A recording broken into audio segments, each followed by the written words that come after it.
예수님이 천국에 대해서 한 가지 비유를 더 말씀하고 계시는데 두 가지 내용을 품고 있습니다. 이 비유가. 그런데 공통점이 있어요. 공통점이 뭐냐면 바로 어떤 자가 천국에 들어갈 수 있는가입니다. 어떤 자가 천국에 들어갈 수 있는가. 자, 첫 번째는 초청을 거절한 자는 천국에 들어갈 수 없다는 거예요. 초청을 거절하는 자. 1절부터 10절까지의 내용인데요. 집주인이 혼인잔치를 준비했습니다. 그래서 종들에게 보내어서 이 종들은 우리 선지자들 또 복음을 전하는 전도자들 우리 믿음의 사람들이 나가서 이제 전도할 때 그런 전도자들을 말하는 거겠죠. 그래서 초청하러 나갔습니다. 그런데 5절에 보니까 그들이 돌아보지도 않고 한 사람은 자기 밭으로 한 사람은 자기 밭으로 가고 그 남은 자들은 종들을 잡아 모욕하고 죽이니 거절했어요. 나는 밭을 일궈야 돼. 나는 사업하러 가야 돼. 라고 하는 자기가 더 사랑하고 더 좋아하는 것을 핑계대면서 임금의 그 초청을 거절해요. 이렇게 거절하는 자, 초청을 거절하는 자는 결코 천국에 들어갈 수 없다라고 하는 겁니다. 그들의 결과는 어떻게 되어집니까? 7절부터 10절에 보면은 7절 먼저 볼까요? 임금이 노하여 군대를 보내어 그 살인한 자들을 진멸하고 그 동네를 불사르고 결국 그들 초청을 했는데도 불구하고 그 초청을 받아들이지 않냐고 자기 바쁘다고 자기 힘들다고 자기 어렵다고 그렇게 되어지는 자는 결국 어떻게 돼요? 진멸당한다는 거예요. 진멸당한다. 8절 이들은 합당하지 아니하다라고 했어요. 그래서 9절 네거리 길에 가서 사람들을 만나는 대로 혼인잔치에 청하여 오라. 대체한다는 거예요. 대체. 그러니까 진멸, 청함을 거절한 자는 거절한 자를 어떻게 해요? 진멸당하고 그 다음에 대체되어진다는 거예요. 그 대체가 뭘까요? 유대인들이 예수님을 거절했잖아요. 예수님은 바로 초청장과 같아요. 예수님을 받아들이면, 예수님을 모시면, 예수님을 영접하면 천국으로 들어갈 수 있어요. 혼인잔치에 들어갈 수 있어요. 그런데 예수님을 거절했어요. 그러니까 그들은 진멸당할 대상이 되어지는 거고, 그리고 네거리 길에 가서 사람을 초청해라 라고 하는 이 네거리에서 있는 사람들은 누구를 얘기할까요? 바로 이방인들. 그래서 복음이 유대 땅에서부터 퍼져나가서 바로 여기 지구 반대쪽에 있는 우리에게까지 복음이 전달되어지지 않습니까? 그래서 믿는 자는 그 초청을 받아들인 자는 다 그 혼인잔치에 들어간 천국에 들어가는 자가 되어질 수 있게 되어진 거죠. 그래서 진멸당하고 거절하면 진멸당하고 대체되어진다라고 하는 사실이에요. 그러니까 내가 받을 복을 내가 받지 못하고 다른 사람에게 대체되어진다라고 하는 거. 여러분들 이것을 우리 마음에 품었으면 좋겠어요. 예수님은 우리의 천국 초청장입니다. 그래서 예수님을 내가 사업한다고, 내가 밭을 일을 일군다고,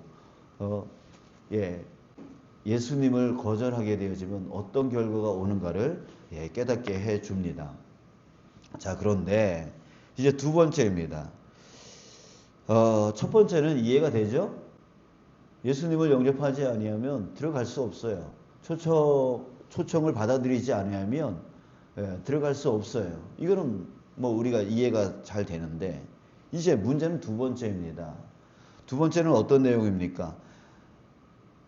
이게 잘 이해가 안 되는 게, 네거리 길에서 이제 사람들을 마구잡이로 이제 초청을 했습니다. 그래서 혼인잔치에 꽉 찼습니다. 꽉 찼어요. 그런데 임금이 어떤 손님이 왔나 하고 그 손님을 맞으러 나와 본 거예요. 나와 봤더니만 유독 딱 한 사람이 어떤 모습으로 있어요? 예복을 입지 않고 있다라 그래요.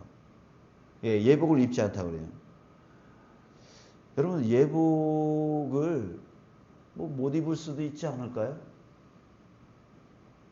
꼭 입어야만 될까요? 우리 결혼식장 가는데 그냥 잠바대기 입고 오신 분들도 계시더라고요. 뭐 굳이 자기가 막 가난해서 힘들어서 예복을 입지 못할 수도 있잖아요. 그러면 왜 임금, 이 임금은 바로 하나님이실 텐데 왜 하나님은 그들의 사정을 이해하지 못하고 왜 가난하기 때문에 입을 형편이 안 되기 때문에 왜 그런 사정들을 왜 봐주지 않은 거죠? 지금 이 예복을 입지 않은 사람의 결말이 어떻게 됩니까? 13절 보니까 임금이 사원들에게 말하되 그 손발을 묶어 바깥 어두운 데에 내던지라. 거기서 슬피 울며 이를 갈게 되리라. 손발을 묶으래요. 그리고 바깥에 내 던져버리래요. 이게 너무한 거잖아요. 그냥 내쫓는 것도 아니고 손발을 묶어서 내쫓아 버려라. 이런 거예요. 그러니까 여기서 우리가 이해가 잘 안 되는 거예요. 임금으로 상징되어진 하나님이 어떻게 이렇게 이해력이 없지? 어떻게 이렇게 사랑이 없지? 예복 못 입을 수도 있는데 가난해서 입을 형편이 안 돼서 못 입을 수 있는데 왜 그 사정들은 생각을 안 하는 거지? 예, 우리가 이렇게 생각할 수 있단 말이에요. 자, 그런데 예수님은 항상 비유를 하실 때 듣는 사람들이 이해가 될 수 있도록 그 생활 속에서 일어나는 또 듣는 사람들이 이해할 수 있는 그 생활에서 보여지는 것들 또 풍습들 이런 것들을 가지고 와서 그것을 갖고 이제 비유를 하시는 거예요. 그러니까 당시에 예수님의 말씀을 이 비유의 말씀을 들은 사람들은 다 했을 거예요. 이해됐을 거예요. 근데 2000년이 지난 지금 우리의 입장에서 이 말을 들을 때에 이해가 잘 안 되는 거죠. 자, 우리 2000년 전으로 한번 돌아가 볼까요? 그 지역은 팔레스틴 지역이에요. 이 팔레스틴 지역에 그 결혼 풍습이 있을 거예요. 그 풍습을 우리가 알아야 돼요. 지난주 토요일에도 결혼식이 있었지만 우리 목사님들의 요즘 이슈들이 자녀들 어떻게 결혼시키나 이게 걱정이에요. 모아둔 돈도 없고 이렇게 집도 못 해주고 이렇게 하니까 막 걱정이 요즘 이슈예요. 자녀들 어떻게 결혼시키는가. 그래서 자녀 결혼시키신 분들 보면은 막 부러워해요. 어떻게 결혼시켰어요? 막 이러면서 그렇게 얘기를 많이 하게 되어지는데 근데 우리 그렇잖아요. 우리나라에도 어느 지역은 남자가 다 책임지고 또 어느 지역은 이렇게 하고 등등의 여러 가지 풍습이 좀 차이가 있더라고요. 예, 그런 것처럼 이 팔레스틴 2000년 전에 팔레스틴 지역에 결혼 풍습이 있는데 어떤 풍습이 있냐면 예복. 지금 예복 얘기가 나왔으니까 예복에 대한 풍습만 얘기할게요. 여러분 이 예복은 거기에 초청받아서 가는 사람이 준비해서 가는 게 아니랍니다. 이 예복은 바로 그 혼인잔치 집에서 준비를 해가지고 들어오는 사람한테 나눠주는 거랍니다. 예, 무상으로 나눠주는 거래요. 자, 그렇다면 여러분 이야기가 달라지죠? 이 예복을 입지 않은 사람은 왜 입지 않았을까요? 거절한 겁니다. 일부러 입지 않은 겁니다. 임금이 너무한 거 아니야? 임금의 잘못이 아닌 거예요. 예복을 나눠줬음에도 불구하고 무상으로 나눠줬음에도 불구하고 이 사람은 어떤 의도를 갖고 그 예복을 일부러 입지 않은 거예요. 자, 볼까요? 11절, 12절 마지막 부분 보세요. 뭐라 그래요? 친구여 어찌하여 예복을 입지 않고 여기에 들어왔느냐? 라고 물으니까 그 사람이 뭐라 그래요? 아무 말도 못했어요. 왜 그랬을까요? 자기가 잘못해서. 예, 자기가 잘못했기 때문에. 여러분, 임금의 잘못이 아니라 이 사람의 잘못입니다. 무상으로 예복을 주었음에도 불구하고 그것을 자기가 거절하고 입지를 않은 거예요. 그렇다면 이 사람은 아무 말도 하지 못했어요. 결국은 임금이 손발을 묶어서 바깥 어두운 데로 쫓아내 버리라. 거기서 이를 갈미 있으리라. 이렇게 한 거예요. 자, 여러분, 이 예복이 뭘 상징할까요? 바로 예수 그리스도예요. 예, 예수 그리스도예요. 앞의 내용에서 예수님은 천국 초청장이라고 했어요. 초청장을 보냈는데 받아들이지 않았어요. 예, 자기 바쁘다고, 자기 일한다고, 자기 사정이 있다고 그 초청장을 받지를 않았어요. 거절했어요. 또 이제 초청해서 들어왔는데 거기서 예복을 입지 않았어요. 바로 예수 그리스도를 영접하지 않았단 말이에요. 왜 영접하지 않았을까요? 자기가 주인이기를 원하는 거죠. 자기 뜻, 자기 생각, 이게 더 중요한 거예요. 예수님을 영접하는 건 뭐라 그랬어요? 우리 나귀 새끼 생각해 봅시다. 나귀 새끼가 예수님 등에 업혀서 들어왔나요? 아니면 예수님을 등에 업고 들어왔나요? 예수님을 등에 업고 들어갔잖아요.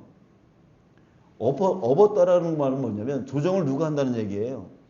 예수님이 하신다는 거예요. 예수님의 뜻대로, 예수님의 인도하심 대로 그렇게 순종하여 나아가는 삶, 이게 바로 나귀 새끼의 모습인 것처럼 바로 예수님을 영접한다라고 하는 것은 이 세상을 내 힘으로, 내 능력으로, 내 생각으로, 내 뜻으로, 내 지식으로, 내 경험으로 살아가는 게 아니라 예수님 뜻대로 내가 쫓아가겠다, 순종하겠다라고 하는 의미인 거예요. 예복을 입었다라는 뜻은.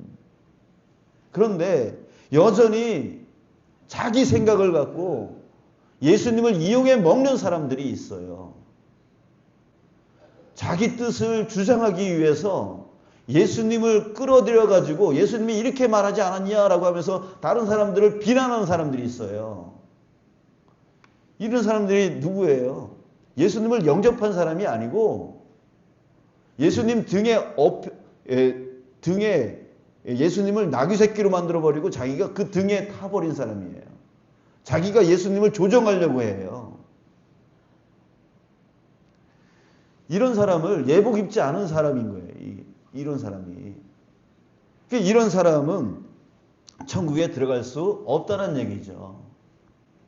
자, 여러분, 우리 다시 한번 나 자신을 돌아봐야 됩니다. 나는 지금 예수님을 등에 업고 주님이 이쪽으로 가라 하면 이쪽으로 가고 저쪽으로 가라 하면 저쪽으로 가는 그런 나귀 새끼의 모습으로 지금 예수님을 따라가고 있는지 순종하고 있는지, 아니면 내가 예수님을 나귀 새끼로 만들어버리고 내가 그 등에 타가지고 이쪽으로 가시오 저쪽으로 가시오 내가 조종하려고 하는지, 또 다른 사람들에게 예수님이 뭐라고 했는지 알아? 하나님이 뭐라고 했는지 알아? 하면서 사람들을 비판하는 도구로 하나님을 이용해버리고 말씀을 이용해버리고 자기는 실천하지 아니하는. 그래서 지금 예수님이 이 비유를 누구에게 지금 하고 있어요? 유대 종교 지도자들에게 지금 하고 있어요. 유대 종교 지도자들이 바로 그러고 있는 거예요. 하나님을 이용해서 자신의 부를 축적하려고 하고